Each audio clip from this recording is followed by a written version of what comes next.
Hello students, एक बार फिर से स्वागत है आपका श्रीदेवी क्लासेस के अंदर। जैसा कि अधीनस्थ बोर्ड ऑफ राजस्थान के क्वेश्चंस हम कर रहे थे जो प्रीवियस ईयर्स के एग्जाम में सिविल इंजीनियरिंग में आए हुए हैं, तो सब्जेक्ट चल रहा था हमारा सर्वेइंग, उसी के हम क्वेश्चंस कर रहे हैं। तो आज हम करने वाले हैं डिप्लोमा नॉन टीएसपी का एग्जाम 2016 का। इसमें सर्वे के टोटल क्वेश्चंस आए हुए हैं 10 और आपके 10 में से कितने मार्क्स आते हैं वो आप हमें कमेंट बॉक्स में बता सकते हैं। तो चलिए स्टार्ट करते हैं। ये क्वेश्चन बार बार आया है, बहुत बार आया है। तो क्वेश्चन है the fundamental principle of surveying is to work from the. सर्वेक्षण के मूल सिद्धांत के अनुसार कार्य करना होता है। इसका फर्स्ट ऑप्शन है whole to the part, second number option है part to the whole, third number option है lower level to higher level, then fourth number option है higher level to lower level. आपको मिलते हैं 5 second, time starts now.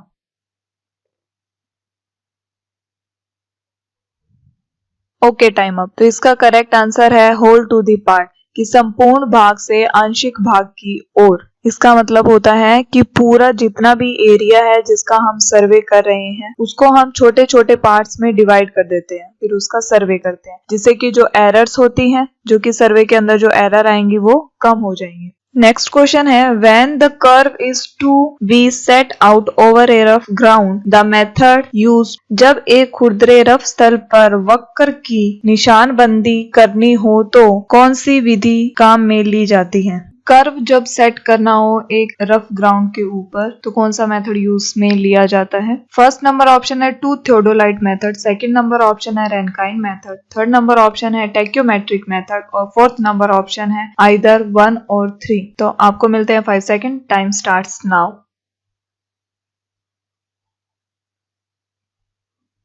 Okay, time up. तो इसका correct answer होगा option number 4, first and third. Two theodolite method और tacheometer method दोनों ही यूज किए जा सकते हैं कि जब हमें एक कर्व को सेट करना हो रफ ग्राउंड पर। नेक्स्ट क्वेश्चन है a light house of 120 metre height is just visible above the horizon from a ship. कि 120 मीटर की ऊंचाई पर एक प्रकाश स्तंभ एक यान से क्षैतिज सिर्फ ऊपर दिखाई देता है, कि 120 मीटर की हाइट पर दिखाई देता है। द करेक्ट डिस्टेंस मीटर के अंदर between the ship and the lighthouse considering combined correction of curvature and retraction is। उस यान एवं प्रकाश स्तंभ के बीच की दूरी मीटर में कितनी होगी यदि वक्रता एवं वर्तन का संयुक्त संशोधन को ध्यान में रखा जाए? इट मीन्स कर्वेचर और रिट्रैक्शन दोनों जो करेक्शंस हैं वो लगाई जाएं, तो उस समय करेक्ट डिस्टेंस क्या होगी शिप और लाइट हाउस के बीच की? तो फर्स्ट ऑप्शन है 39.098 मीटर, सेकंड नंबर ऑप्शन है 42.226 मीटर,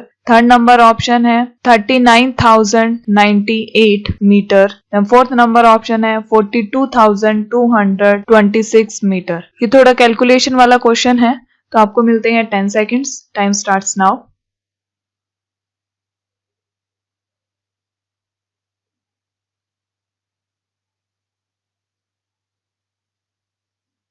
ओके, टाइम अप। तो यहाँ पे जो डिस्टेंस निकालने का फॉर्मूला है वो होता है d is equal to 3.855 root h। Okay, तो अब अगर यहाँ पे जो हाइट है वो मीटर के अंदर होगी तो जो डिस्टेंस है वो निकल के आएगी किलोमीटर के अंदर। ओके, तो अगर हम इसको सॉल्व करते हैं 3.855 रूट h, हाइट है हमारे पास 120, इसको अब अगर हम सॉल्व करते हैं तो ये निकल के आता है 42.226 किलोमीटर। हमसे आंसर पूछा गया है मीटर के अंदर, तो इसको मीटर के अंदर निकालने के लिए इसको 1000 से मल्टीप्लाई करेंगे। अगर इस वैल्यू को 1000 से मल्टीप्लाई करते हैं तो आंसर निकल के आता है ऑप्शन नंबर 4, जो है 42,226 मीटर या फिर 42,226 मीटर। इसी तरह से अगर हमें डिस्टेंस है वो दी होती और हाइट को फाइंड आउट करना होता तो इसका फॉर्मूला होता 0.0673 d का स्क्वायर, और यहाँ पे ये जो d होता इसको हम रखते किलोमीटर के अंदर, तो हमारे पास जो हाइट है वो निकल के आती मीटर के अंदर। ओके, थ्योरेटिकली हमने देख लिया है, अब हम इसको देखते हैं थोड़ा प्रैक्टिकली। तो अर्थ की सरफेस है वो ऐसे कर्व होती है और जो ट्रू होरिजन है वो अर्थ को टच करते हुए जो लाइन जा रही है वो होगा ट्रू होरिजन। और लाइक ये एक माउंटेन है, इसको हम देख रहे हैं तो इस टॉप से टच करती हुई जो लाइन जाएगी वो विजिबल होरिजन होगी। और जो एस्ट्रोनॉमिकल होरिजन होता है वो बिल्कुल स्ट्रेट होता है। ओके, नेक्स्ट क्वेश्चन है, two straight lines intersect at an angle of 60 degree, कि दो सीधी रेखाएं एक दूसरे को 60 डिग्री के कोण पर काटती हैं। The radius of a curve joining the two straight lines is 600 metre. इन दोनों सीधी रेखाओं से मिलने वाले वक्र की त्रिज्या इट मीन्स रेडियस 600 मीटर है। The length of long chord and mid ordinates in metres of the curve are, कि इस वक्र की दीर्घजीवा मीन्स लॉन्ग कॉर्ड की लंबाई एवं मध्य कोटि का मान मीटर में होगा। मध्य कोटि मीन्स मिड ऑर्डिनेट, उसकी जो वैल्यू है मीटर के अंदर कितनी होगी। तो फर्स्ट नंबर ऑप्शन है 80.4, 600। सेकंड नंबर ऑप्शन है 600, 80.4। थर्ड ऑप्शन है 600, 39.89। फोर्थ नंबर ऑप्शन है 49.89, 300। थोड़ा कैलकुलेशन वाला क्वेश्चन है, तो आपको मिलते हैं 10 seconds. Time starts now.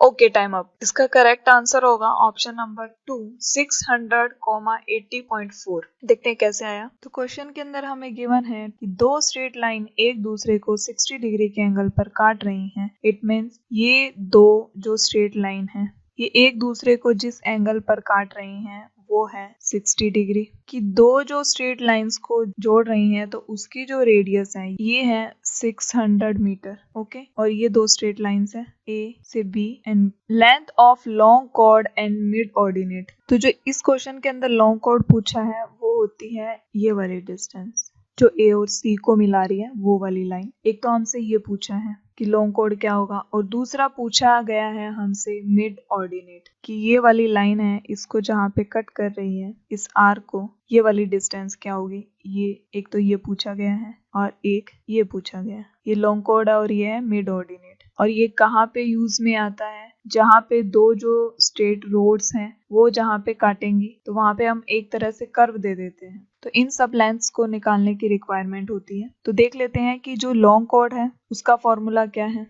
Long cord निकालने का फॉर्मूला है 2r sin θ/2। थीटा कौन सा है, ये वाला जो एंगल है ये थीटा है। ओके, तो यहाँ पे है 2r, रेडियस है 600, साइन थीटा है 60, तो 60 का हाफ हो जाएगा 30 डिग्री। 2 इंटू में 600 इंटू में साइन 30 की वैल्यू है हाफ। 2 से 2 कैंसिल आउट, तो लॉन्ग कॉर्ड निकल के आ गया 600 मीटर। लॉन्ग कॉर्ड पूछा है तो फर्स्ट डायमेंशन 600 सेकंड ऑप्शन और थर्ड ऑप्शन के अंदर दी हुई है। इट मीन्स फर्स्ट और जो फोर्थ ऑप्शन है वो नहीं होगा। अब यहाँ पे सेकंड हमसे मिड ऑर्डिनेट पूछा गया है, उसका फॉर्मूला होता है r1 माइनस में cos θ/2। तो यहाँ पे हमें सबकी वैल्यू पता है और ये आ जाएगा cos 30, और cos 30 की वैल्यू होती है √3/2। ओके, और r की वैल्यू हमें पता है, तो इसका जो करेक्ट आंसर है वो निकल के आएगा ऑप्शन नंबर 2। ओके, इसके अलावा कुछ और भी लेंथ्स होती हैं, जैसे लेंथ ऑफ कर्व कि इस कर्व की लेंथ क्या है। इसको निकालने का फॉर्मूला होता है 2πr थीटा, या जो i हमने लिया है ये वाला अपॉन में 360 डिग्री। लॉन्ग कॉर्ड हम निकाल चुके हैं और एक हम निकाल चुके हैं मिड ऑर्डिनेट। ओके, इसके अलावा डिग्री ऑफ कर्वेचर होता है, उसके अलावा है टेंजेंट लेंथ, ये वाली जो लेंथ है ये टेंजेंट लेंथ होती है। तो ये फॉर्मूलाज हैं, इनसे रिलेटेड कोई भी क्वेश्चन आ सकता है, तो आप इनको अच्छे से याद कर लीजिए। नेक्स्ट क्वेश्चन है, a closed loop ट्रेवर्स of 1 kilometre total length, की 1 किलोमीटर की कुल लंबाई के एक संवर्त माला रेखा में the closing error in departure and latitude are 0.3 metre and 0.4 metre respectively, कि अक्षांश और भुजांक के बंद की त्रुटियों का मान क्रमशः 0.3 मीटर एवं 0.4 मीटर है। The relative precession of this ट्रेवर्स will be, इस बंद चक्रम की पारस्परिक परिशुद्धता कितनी होगी। फर्स्ट नंबर ऑप्शन है 1:5000, सेकंड नंबर ऑप्शन है 1:4000, थर्ड नंबर ऑप्शन है 1:2000, फोर्थ नंबर ऑप्शन है 1:3000। तो आपको मिलते हैं 5 seconds, time starts now.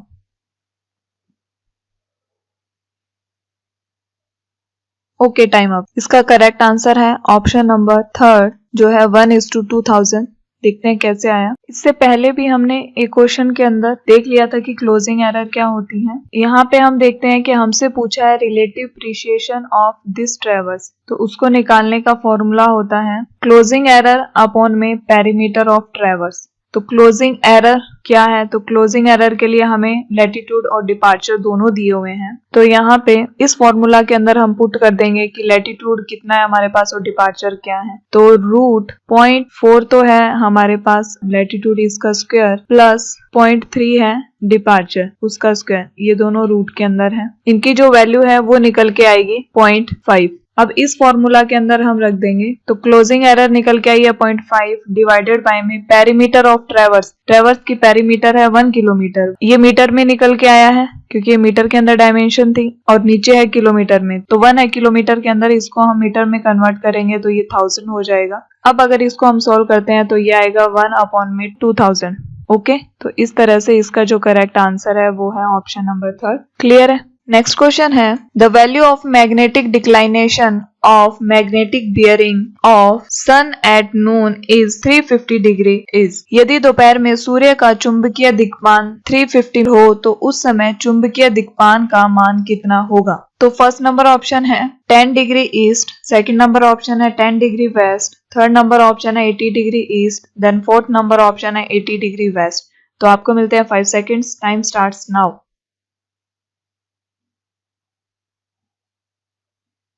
Okay, time up. तो इसका करेक्ट आंसर होगा option number first 10 degree east. देखते हैं कैसे। तो सबसे पहले हम 4 क्वाड्रेंट बना लेते हैं। ये 4 क्वाड्रेंट बन गए हैं। अब अगर हम इस पूरा जो सर्कल देखते हैं वो पूरा सर्कल होता है 360 डिग्री का। अब नून के टाइम पे ये यहाँ पे होना चाहिए था, बट ये 10 डिग्री पहले ही खत्म हो रहा है। इसका मतलब कि जो डिक्लाइनेशन है इसमें यहाँ पे 10 डिग्री का गैप आ रहा है। तो ये जो 10 डिग्री का है ये है नॉर्थ, ये साउथ, ये ईस्ट और ये वेस्ट। तो डिक्लाइनेशन कौन से साइड के अंदर हो गया? ये हो गया ईस्ट साइड के अंदर। और कितना?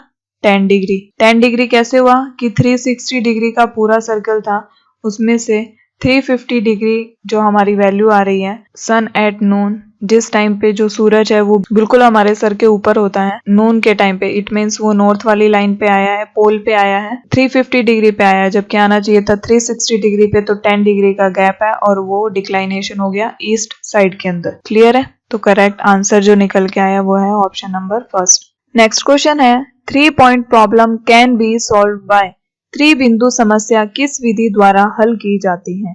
ये 3 पॉइंट प्रॉब्लम होती है प्लेन टेबल सर्वेइंग के अंदर, जिसको हम डिटेल में कर चुके हैं। अगर आपने वो वीडियोस नहीं देखी हैं तो देख लीजिए, आपके लिए बहुत ज्यादा हेल्पफुल होंगी। इसका फर्स्ट ऑप्शन है ग्राफिकल मेथड, सेकंड ऑप्शन है tracing paper method, third method है trial and error method, fourth number option है ऑल ऑफ दीज। तो आपको मिलते हैं 5 सेकेंड्स, टाइम स्टार्ट्स नाउ।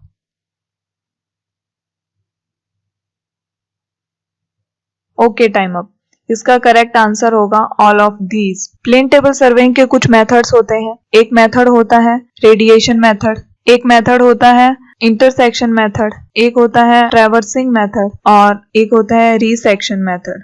ये 4 मेथड होते हैं। ये शॉर्ट एरिया के लिए किया जाता है, ये लार्ज एरिया के लिए किया जाता है। ट्रैवर्सिंग मेथड भी लार्ज एरिया के लिए किया जाता है। जो फर्स्ट डे काम कंप्लीट हो गया तो सेकंड डे उसके जो पॉइंट्स हैं उनको लोकेट करने के लिए रीसेक्शन मेथड किया जाता है। इसके 2 मेथड्स होते हैं, एक होती है 2 पॉइंट प्रॉब्लम और एक होती है 3 पॉइंट प्रॉब्लम। जो 3 पॉइंट प्रॉब्लम होती है उसको सॉल्व करने के लिए ये 3 तरह के मेथड्स होते हैं। 2 पॉइंट प्रॉब्लम इन तीनों मेथड से सॉल्व की जा सकती है। ओके, नेक्स्ट क्वेश्चन है instrument use for measuring area on A contour map is. समोच्च मानचित्र का क्षेत्रफल ज्ञात करने के लिए कौन सा उपकरण काम में लिया जाता है? फर्स्ट ऑप्शन है एरिया मीटर, सेकंड ऑप्शन है क्लिनोमीटर, थर्ड ऑप्शन है प्लेनीमीटर, फोर्थ नंबर ऑप्शन है ग्राफोमीटर। तो आपको मिलते हैं 5 seconds, time starts now.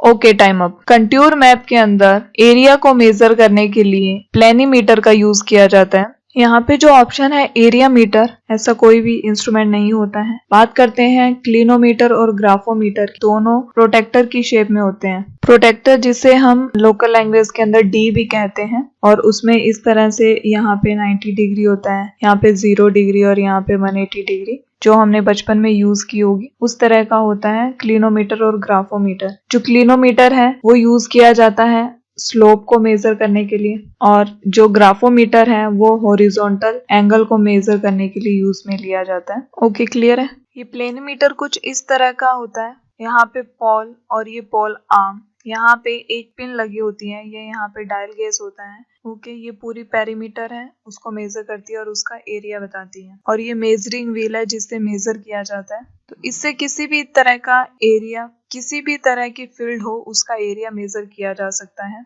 Next question है, every 20 metre chain should be accurate to with in.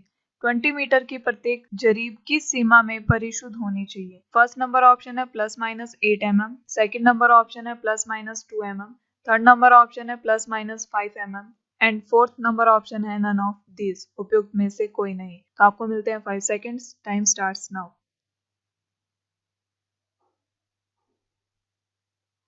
Okay, time up. इसका करेक्ट आंसर होगा ऑप्शन नंबर थर्ड, ±5 mm। अगर यहाँ पे हम बात करते 30 मीटर चैन की, तो ±8 mm है वो 30 मीटर चैन के अंदर टॉलरेंस होती है। तो ये क्या होता है, 20 मीटर की चैन के अंदर 5 mm की टॉलरेंस दे सकते हैं। इट मीन्स 5 mm प्लस के अंदर भी हो सकती है और 5 mm कम भी हो तो भी उसको हम यूज कर सकते हैं। अगर उससे ज्यादा उस चैन की लेंथ में वेरिएशन आता है तो उसको हम यूज नहीं कर सकते, वो एक्यूरेट नहीं मानी जाएगी। ओके, नेक्स्ट क्वेश्चन है, if cross sectional area of an embankment at 30 metre intervals are 20, 40, 60, 50 and 30 meter square respectively, then volume of the embankment on the basis of Prismodial rule is कि 30 metre के मध्यांतर पर एक तटबंध का अनुप्रस्थ क्षेत्रफल क्रमशः 20, 40, 60, 50 एवं 30 वर्ग मीटर है। प्रिज्मोइडल विधि के अनुसार इस तटबंध का आयतन कितना होगा? तो फर्स्ट नंबर ऑप्शन है 5300 metre cube, second number option है 8300 metre cube, fourth number option है 4300 metre cube and fourth number option है 6300 मीटर क्यूब। थोड़ा कैलकुलेशन वाला क्वेश्चन है, तो आपको मिलते हैं 10 सेकेंड्स, टाइम स्टार्ट्स नाउ।